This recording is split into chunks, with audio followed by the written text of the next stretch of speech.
অফিসে কি আসছস? তাড়াতাড়ি বের হ। আজকে তোদের খবর করে দিব। আমার নামের কাম ছেড়ে দিছস তোরা।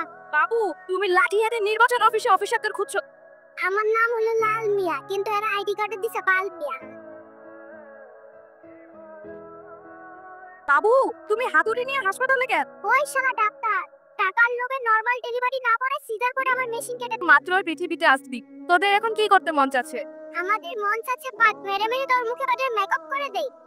টুনি, একটা কথা কি জানিস? নষ্ট গাড়ি ঠিক করা যায়, কিন্তু নষ্ট নারী ঠিক করা যায় না।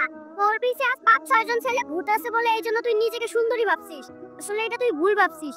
একটা কথা মনে রাখবি, পচা জিনিসে মাছি একটু ভন ভন যাই সামনে আয়।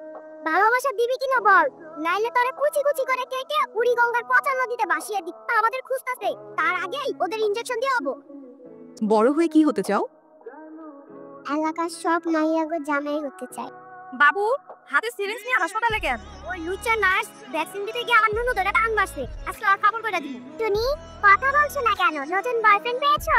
তোমরা সবাই থাকো সুখে, আগুন জ্বালুক আমার বুকে। এই, দুধ ভালো লাগে না, রিচার্জটা শেষ হয়ে গেল। ওই দেখো, ভাইরাল শিশু স্মার্টফোন কিনেছে। বাবু, স্মার্টফোন নিয়ে কি করছো? কি আর করব, ভাবছিলাম গার্লফ্রেন্ডের সঙ্গে একটু কথা বলবো, কিন্তু রিচার্জ শেষ।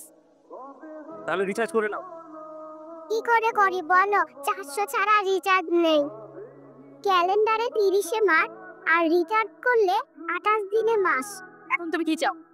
জনস্বার্থে অবিলম্বে রিচার্জের দাম কমানো হোক আর 30-এ মাস। আমি এত কিউট যে জন্মের পর সুন্দরী ডাক্তার 2 গালে চুমু খেয়ে আবার গাল লাল করে দিয়েছিল। এরপর থেকে এখন পর্যন্ত কত সুন্দরী মেয়ে চুমু খেয়েছি হিসাব নাই। এদের মধ্যে এক সুন্দরীকে বিয়ে করব। ওই ডাক্তার,